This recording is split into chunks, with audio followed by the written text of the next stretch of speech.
오늘 하나님께서 우리에게 주시는 말씀은 마태복음 15장 21절에서 28절까지의 말씀입니다.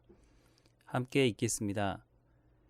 예수께서 거기서 나가사 두로와 시돈 지방으로 들어가시니 가나안 여자 하나가 그 지경에서 나와서 소리 질러 이르되 주 다윗의 자손이여 나를 불쌍히 여기소서 내 딸이 흉악하게 귀신 들렸나이다 하되 예수는 한 말씀도 대답하지 아니하시니 제자들이 와서 청하여 말하되 그 여자가 우리 뒤에서 소리를 지르오니 그를 보내소서.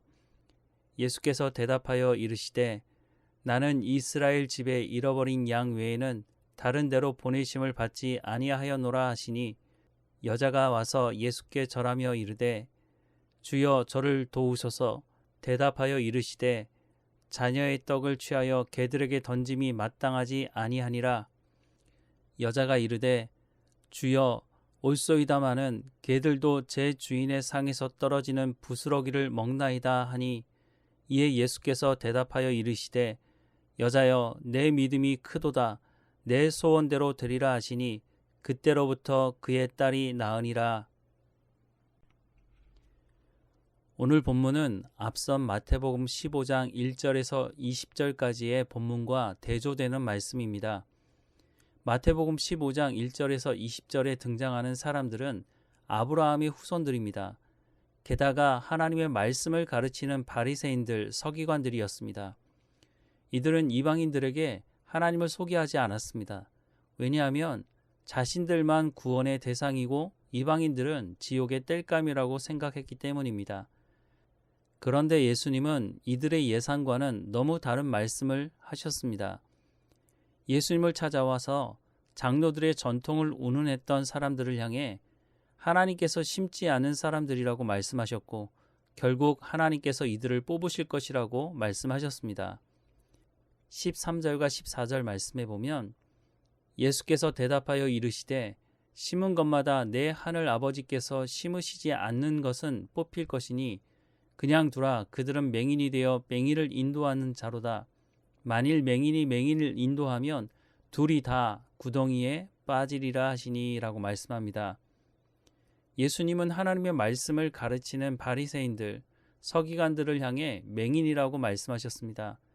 그런데 이들만 맹인이 아니라 이들의 인도함을 받는 사람들도 맹인이라고 말씀하고 있습니다. 하나님의 말씀을 전한다고 하는 사람이나 하나님의 말씀을 듣는다고 하는 사람 모두가 사실은 하나님의 말씀에는 관심이 없고 성공과 번영, 잘 먹고 잘 사는 것에만 관심이 있는 사람들이라는 것입니다. 그리스도인은 하나님의 말씀을 듣고 순종하는 사람을 말하는 것인데 교회에 와서 앉아있다고 해서 그 사람의 구원이 보장되는 것은 아니라는 것입니다. 이 말씀은 당시에만 충격적인 말씀이 아니라 오늘 교회에도 충격적인 말씀인 것입니다. 그런데 조금 더 생각해 보면 하나님의 말씀을 듣고 순종하는 사람의 입장에서는 전혀 충격적이지 않은 말씀입니다. 너무 당연한 말씀 아닙니까? 예수님께서 요한복음 10장 27절 말씀에서 내 양은 내 음성을 들으며 나는 그들을 알며 그들은 나를 따른다고 말씀하고 있습니다. 너무 당연한 말씀입니다. 말씀이신 예수님께서 오셔서 하나님의 말씀을 하심에도 불구하고 이들은 예수님을 거부하고 자신들이 가지고 있는 기득권을 내려놓지 않으려고 했습니다. 그러니 껍데기는 종교의 옷을 입고 있지만 그 속은 썩어 냄새나는 회칠한 무덤인 것입니다. 그런데 오늘 본문에는 이 사람들로부터 이방인으로 또 지옥의 땔감으로 무시당해온 한 여인이 소개되고 있습니다. 22절 말씀을 보면 가나안 여자 하나가 그 지경에서 나와서 소리 질러 이르되 주 다윗의 자손이여 나를 불쌍히 여기소서. 내 딸이 흉악한 귀신에 들렸나이다 하되 라고 말씀하고 있습니다. 이스라엘 사람들이 이방인을 개 취급하는 것은 이방인들도 너무 잘 알고 있었습니다. 그런데 가나안 여자 하나가 예수님을 찾아와서 말합니다. 주 다윗의 자손이여. 이 말은 언약 백성인 이스라엘 백성들이 해야 하는 말입니다. 그런데 언약 백성은 예수님을 잡아 죽이려고 하고 가나안 여인은 예수님을 향해 주 다윗의 자손이라고 신앙의 고백을 하고 있는 것입니다. 그리고 자신의 딸이 흉악한 귀신에 들렸으니 고쳐달라고 간구하고 있습니다. 그런데 예수님은 이 여인의 요구를 거절하십니다. 그것도 가나안 여인이 들으면 마음이 상할 정도로 심한 말씀을 하십니다. 24절 이하의 말씀에 보면 예수께서 대답하여 이르시되 나는 이스라엘 집에 잃어버린 양 외에는 다른 데로 보내심을 받지 아니하였노라 하시니 여자가 와서 예수께 절하며 이르되 주여 저를 도우소서. 대답하여 이르시되 자녀의 떡을 취하여 개들에게 던짐이 마땅하지 아니하니라. 여자가 이르되 주여 올소이다마는 개들도 제 주인의 상에서 떨어지는 부스러기를 먹나이다 하니 이에 예수께서 대답하여 이르시되 여자여 내 믿음이 크도다. 내 소원대로 되리라 하시니 그때로부터 그의 딸이 나으니라 라고 말씀하고 있습니다.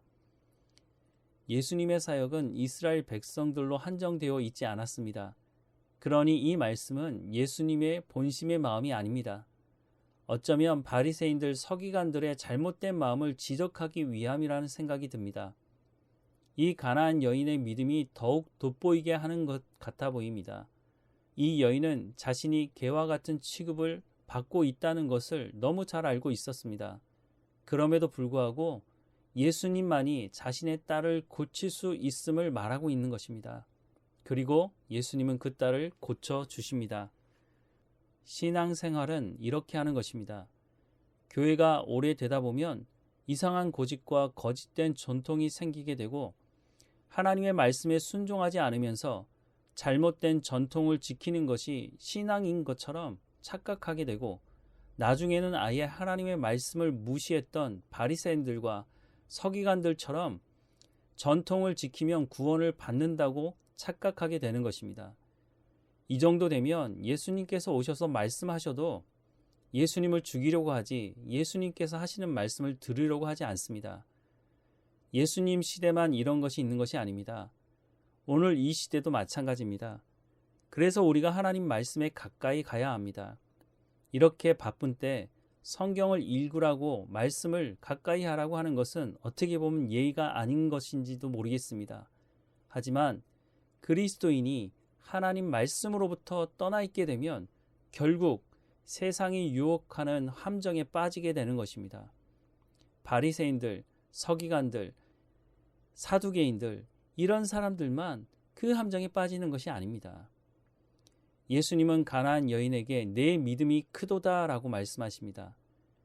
예수님의 제자 중에 또 이스라엘 사람들 중에 내 믿음이 크도다 라고 하는 말을 들은 사람이 몇 명이나 있습니까? 우리는 이방인이었고 허물과 죄로 죽었던 자리에서 구원받은 사람들입니다. 그렇다면 가나안 여인과 같이 사람의 말이 아니라 교회의 전통이 아니라 하나님의 말씀에 순종하는 것이 우리의 삶의 기준이 되어야 할 것입니다. 개신교 안에는 하나님의 말씀으로 날마다 새로운 삶을 살아간다는 의미를 포함하고 있습니다. 어제 하지 않은 새로운 것을 하라는 것이 아니라 오늘 지금 하나님의 말씀을 따라 순종하는 삶을 살아가는 것이 바로 새로운 삶을 살아가는 것이라고 말씀하고 있는 것입니다. 하나님의 말씀에서 벗어나지 않고 하나님의 말씀을 듣고 순종하는, 그래서 내 믿음이 크도다 라고 하는 예수님의 말씀을 들었던 가나안 여인과 같이 우리도 내 믿음이 크도다 라고 하는 예수님의 말씀을 듣는 우리의 삶이 되기를 주님의 이름으로 축원합니다. 기도하겠습니다. 사랑하는 하나님, 오늘 우리에게 말씀하시는 이 말씀을 마음에 새기게 하옵소서. 우리는 이방인이었고 하나님의 구원의 약속의 백성들이 아니었음을 기억합니다. 하지만 예수님께서 오셔서 말씀을 전하시고 십자가의 그 죽으심으로 허물과 죄로 죽었던 우리를, 하나님과 원수되었던 우리를 구원하시고 하나님의 백성 삼으셨다는 것을 잊지 않게 하옵소서. 하나님, 그 어떤 전통보다도 하나님의 말씀이 우선된다는 것을 기억하게 하시고 그 말씀을 마음에 새기고 하나님의 말씀에 순종하는 우리의 삶을 통해서 하나님의 나라와 하나님의 의가 이루어지는 삶이 될 수 있도록 은혜를 허락해 주옵소서. 하나님의 말씀을 온전히 붙들고 살아가므로 이 시대를 분별하게 하시고 하나님의 말씀 듣기를 사모하며 하나님 말씀에 가까이 가며 기도하는 우리의 삶이 될 수 있도록 하나님 인도해 주옵소서. 오늘도 깨어있게 하시며 하나님 맡겨주신 모든 일에 충성을 다하게 하시고 만나는 모든 사람들과의 관계 속에서 하나님의 영광이 드러나는 우리의 삶이 될 수 있도록 인도해 주옵소서. 오늘 우리와 함께 하시는 하나님께 감사하고 예수님의 이름으로 기도합니다. 아멘.